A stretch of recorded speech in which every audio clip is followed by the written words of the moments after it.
నీకు కృతజ్ఞతాస్తుతులు చెల్లించెదను. ప్రభునందు ప్రియులారా, యథార్థ హృదయంతో మన తండ్రైన దేవుని సమీపించి ఆయన ఎదుట మన పాపములను ఒప్పుకొని మన ప్రభువైన యేసుక్రీస్తు పేరిట మనకు క్షమాపణ దయచేయమని వేడుకుంటుము. ప్రభువు నామము వలననే మనకు సహాయము కలుగుచున్నది.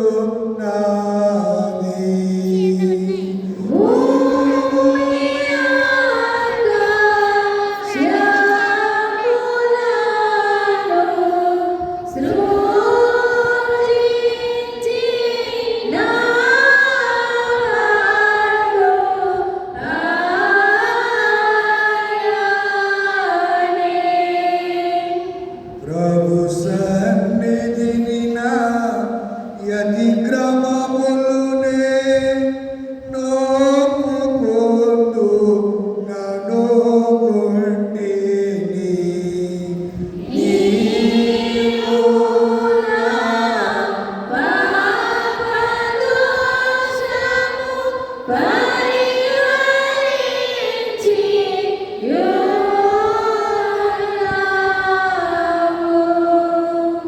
మా సృష్టికర్త మోచకుడమైన సర్వశక్తి గల దేవా, దీనిలో పాపులు మేము స్వభావంగా పాపులు మరియు అపవిత్రులు మరియు తలపు వలన మాట వలన క్రియ వలన నీకు విరోధముగా పాపం చేస్తామని ఎదుట ఒప్పుకుంటున్నాము.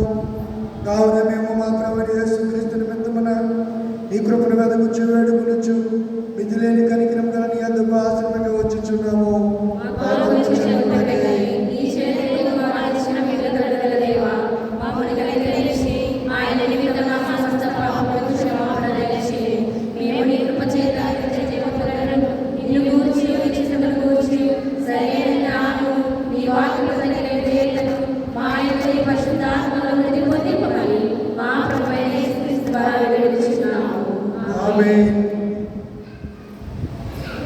మన పరలోకపు తండ్రి యొక్క సర్వశక్తి గల దేవుడు మనల్ని కనికరించి మన కొరకు చనిపోయేకి ఎత్తన యాక కుమారునిచ్చి ఆయన మూలమున మన పాపములన్నింటినీ క్షమించుచున్నాడు.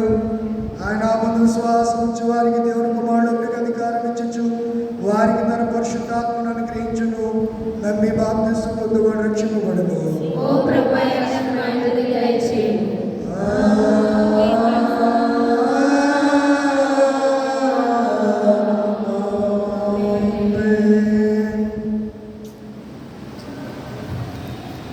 త్రిత్వ పండుగ కొరకు ఏర్పాటు చేయబడిన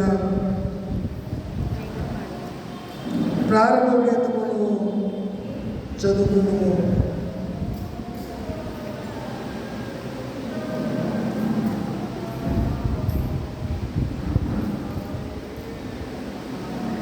పరిశుద్ధ త్రిత్వమును విభజింపని అడని ఏకత్వమును స్తుతింపబడును గాక.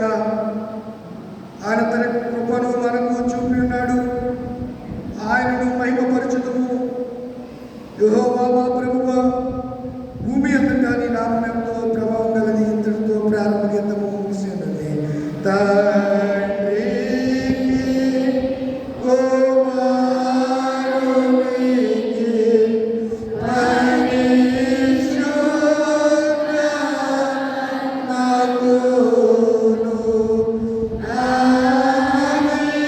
Yeah.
సర్వశక్తి గల నిత్యుడైన దేవా, నిజమైన విశ్వాసము కలిగి నిత్యత్వము యొక్క మహిమను తెలుసుకున్నటకును దైవ ప్రభావం గల నీ శక్తిని బట్టి ఏకత్వమును ఆరాధించుటకును నీ సేవకులమైన వాక్కును అనుగ్రహించి ఉన్నావు. ఈ విశ్వాసమునందు మమ్మను స్థిరముగా నిలిపి కీడుల నుండి కాపాడుమని, కీడులన్నిటి నుండి కాపాడుమని నీతోనూ సదాయంగా దేవుడవై యుగాయుగులు జీవించుచు పరిపాలించుచుండు నిన్ను వేడుకును చూన్నాము.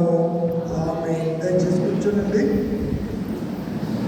త్రిత్వ పండుగగా దినము కొరకు ఏర్పాటు చేయబడిన పరిశుద్ధ లేఖన భాగాలు చదువుగా విందాం.